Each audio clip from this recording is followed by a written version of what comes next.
Après avoir montré la porte à Marois Risky plus tôt cette semaine, Pablo Rodriguez écarte maintenant une autre députée de son caucus, le temps d'une enquête. On peut l'écouter. Bien, écoutez, j'ai été informé hier d'une enquête de la commissaire à l'éthique au sujet de l'utilisation du bureau de comté par Mme Lécolienne-Olivier. Donc, j'ai décidé de l'exclure du caucus le temps de l'enquête et je m'attends que toute la lumière soit faite là-dessus. Selon un communiqué du parti, l'enquête porte sur l'utilisation de ressources mises à la disposition du bureau de circonscription de la députée de Chemédé, Sona Lakian-Olivier, qui aurait servi à des fins partisanes lors de la dernière course à la chefferie. C'est le plus récent rebondissement d'une crise qui secoue le Parti libéral du Québec depuis près de 3 semaines. Valérie Gaudreault est chroniqueuse politique au quotidien Le Soleil. Bonsoir Valérie, merci d'être avec nous. Bonsoir Marc-André, merci de l'invitation. Alors, qu'est-ce qu'on sait des raisons qui ont poussé Pablo Rodriguez à expulser Mme Lakian-Olivier de son caucus? Bien, c'est le déclenchement officiel d'une enquête donc, de la commissaire à l'éthique de l'Assemblée nationale. On savait qu'il y avait eu, tout ça, il faut le rappeler, dans le départ de la crise. En fait, le départ de Marois Risky aussi, là, qui avait donc congédié la chef de cabinet de M.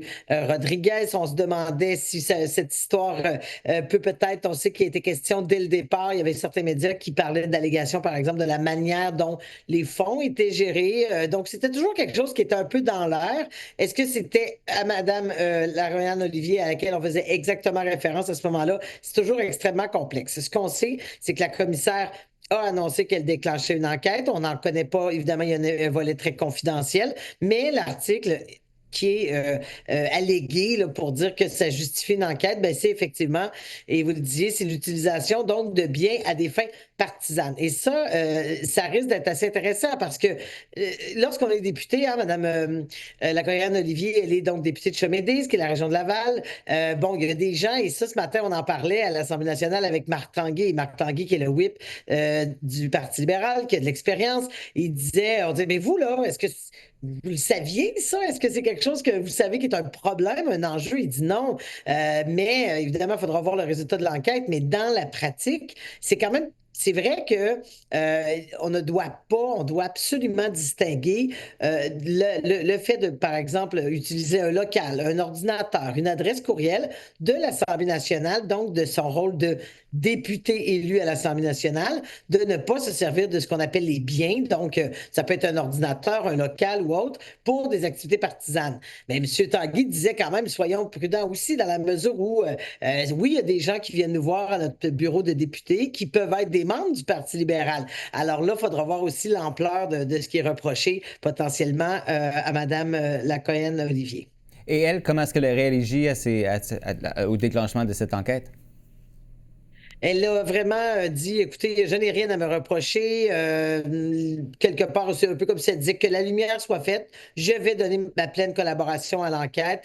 Elle assure qu'elle a respecté les règles. Et c'est quelqu'un aussi qui a, cette semaine encore, dans tout ce qui avait trait là, à la crise au Parti libéral, qui, je vous le rappelle, est dans sa 3e semaine. Alors, ça lâche vraiment pas pour le Parti libéral sur plusieurs fronts. Et Mme Olivier avait été de celle qui avait montré un petit peu d'impatience. Là. Même cette semaine, en entrée à un caucus, elle disait que c'était un peu les médias qui avaient créé cette crise au Parti libéral. Alors là, évidemment, lorsque la commissaire à l'éthique s'y penche, on peut penser que ce n'est pas la faute des médias.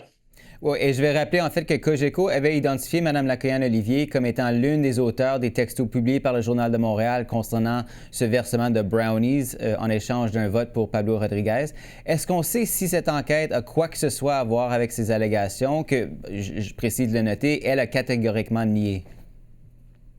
Exact. Et c'est ça qui ajoute, je dirais, Marc-André, une couche de flou dans toute cette histoire. C'est que oui, elle avait été nommée comme étant potentiellement une des personnes qui échangeait dans cette fameuse conversation qui demeure là, pour l'instant anonyme. Alors, on assure et on le voit que ce n'est pas le cas. En fait, on comprend que ces deux histoires-là, au moment où on se parle, sont distinctes. C'est-à-dire que la commissaire à l'éthique a des préoccupations reliées à l'usage des biens de son rôle de député versus le rôle plus partisan. Mais pour l'instant, ces deux histoires, donc ces textos où il y aurait allégation de paiement en échange d'un vote pour Pablo Rodriguez, ce n'est pas pour l'instant lié.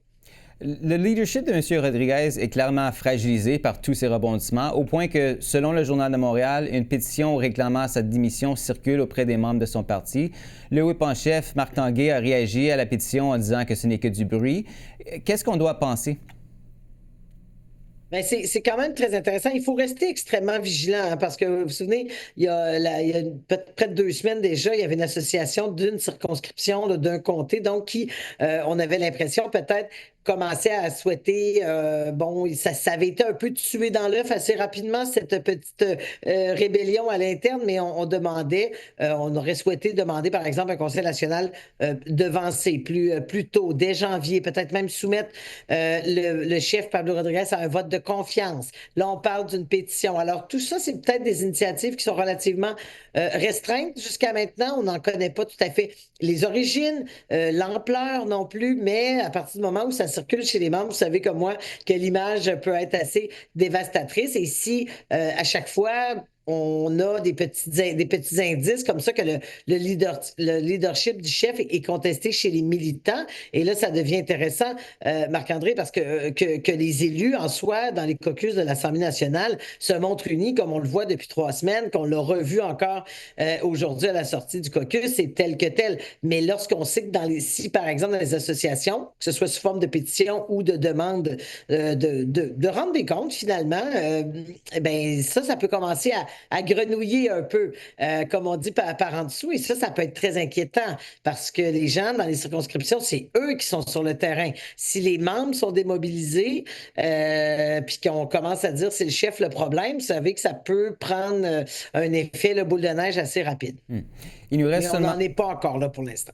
Oui, on verra bien la semaine prochaine. Il nous reste seulement 45 secondes à peu près, mais je veux aussi noter que le ministre Jean-François Roberge a déposé aujourd'hui un projet de loi pour combler cette brèche qui permet toujours l'achat de votes lors d'une course à la chefferie, chose quand même assez incroyable. Qu'est-ce qu'on doit retenir de cette mesure?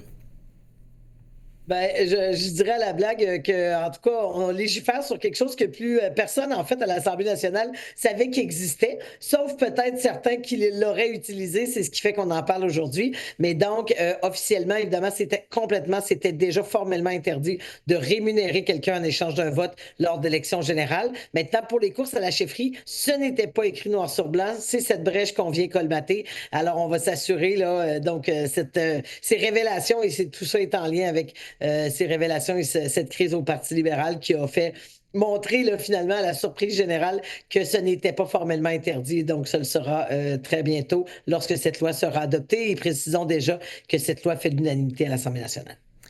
Valérie Gaudreault, ça fait déjà toute une saga. Merci encore de nous aider à y voir plus clair. On verra ce que la semaine prochaine nous réserve. Sans faute. Prochain chapitre. Merci.